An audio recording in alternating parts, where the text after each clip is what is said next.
Digital crime की दुनिया में सबूत मतलब वो तो रेत की तरह होते हैं, एक पल में हाथ से फिसल सकते हैं। और ऐसे में जो सबसे पहले उस सीन पर पहुंचता है यानी फर्स्ट रिस्पॉन्डर, वही सबसे बड़ा हीरो होता है। तो आज हम समझने वाले हैं कि इस डिजिटल जासूस की टूलकिट आखिर तैयार कैसे होती है। तो सबसे पहला और शायद सबसे ज़रूरी सवाल यही उठता है कि एक डिजिटल क्राइम सीन को आखिर सिक्योर कैसे किया जाता है। और इसका जवाब थोड़ा हैरान करने वाला है। जवाब है हफ्तों पहले से इसकी तैयारी करके। जी हाँ, सही सुना। असली काम मौके पर नहीं होता बल्कि बहुत बहुत पहले शुरू हो जाता है। अच्छा, तो इस बात को थोड़ा और गहराई से समझते हैं। देखिए, डिजिटल दुनिया में सबूत ना वो कागज पर नहीं होते, वो तो हवा में लिखे जाते हैं। उन्हें कहते हैं वॉलेटाइल, मतलब इतने नाजुक कि पलक झपकते ही बदल सकते हैं या हमेशा के लिए गायब हो सकते हैं।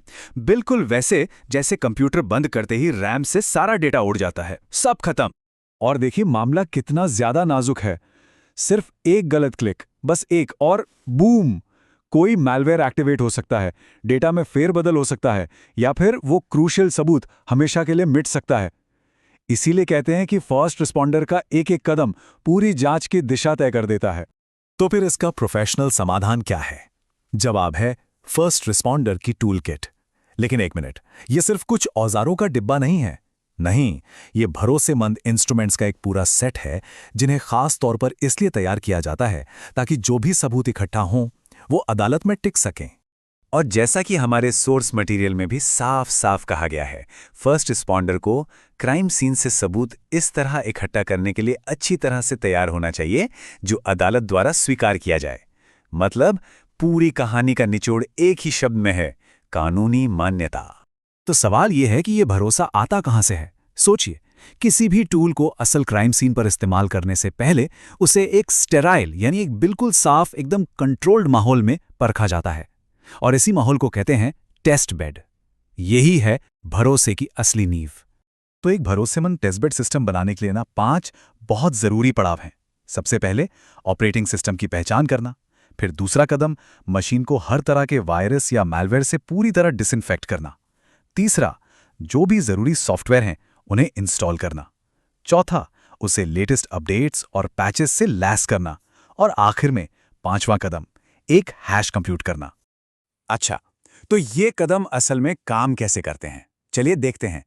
देखिए, सबसे पहले तो ये देखा जाता है कि कंपनी या संगठन में कौन कौन से ऑपरेटिंग सिस्टम इस्तेमाल हो रहे हैं। विंडोज, मैक, लिनक्स, जो भी हों। बेस्ट तो यही है कि एक बिल्कुल नई फ्रेश मशीन ली जाए। पर अगर वो मुमकिन नहीं तो वाइपिंग टूल्स का इस्तेमाल करके सिस्टम को मतलब बिल्कुल कोरा कर दिया जाता है, पूरी तरह से साफ। इसके बाद ही उस पर बेस ओएस और सारे फोरेंसिक सॉफ्टवेयर इंस्टॉल होते हैं। और हाँ, उन्हें लेटेस्ट पैच के साथ अपडेट करना भी उतना ही जरूरी है।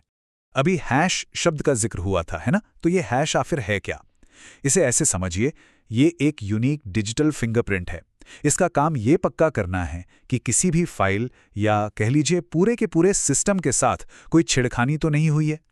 ये टेस्ट बेड की इंटेग्रिटी यानी उसकी अखंडता को बनाए रखने के लिए बहुत ही ज्यादा जरूरी है। और सुनिए, बात सिर्फ टेस्ट बेड बनाने पर खत्म नहीं हो जाती।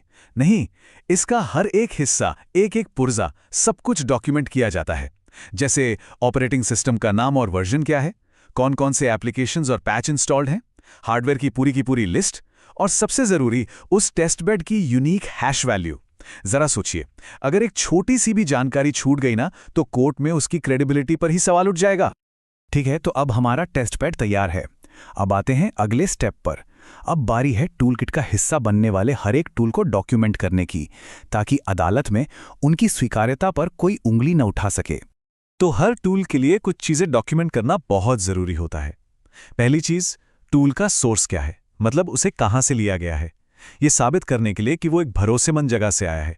दूसरी चीज, उसका मकसद और कंपैटिबिलिटी, यानी ये टूल करता क्या है और किन सिस्टम्स पर काम करता है।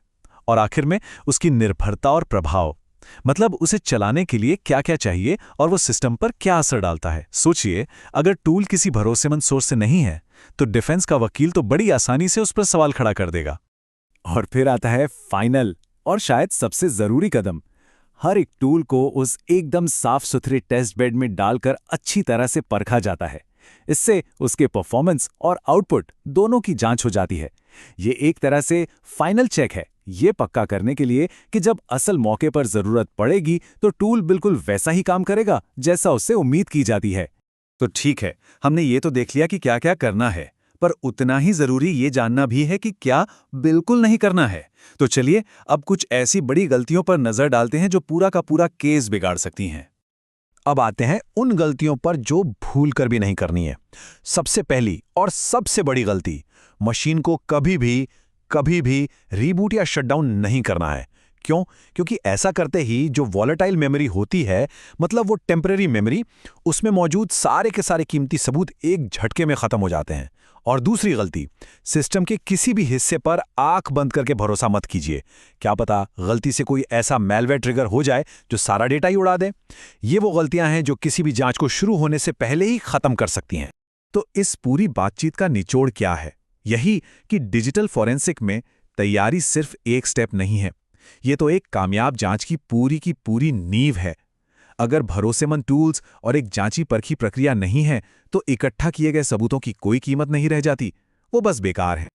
और आखिर में एक सवाल जो सोचने पर मजबूर करता है, जब किसी केस का पूरा फैसला डेटा के सिर्फ एक बाइट पर टिका हो सकता है, तो क्या हमारी टूल किट उस चुनौती के लिए तैयार है?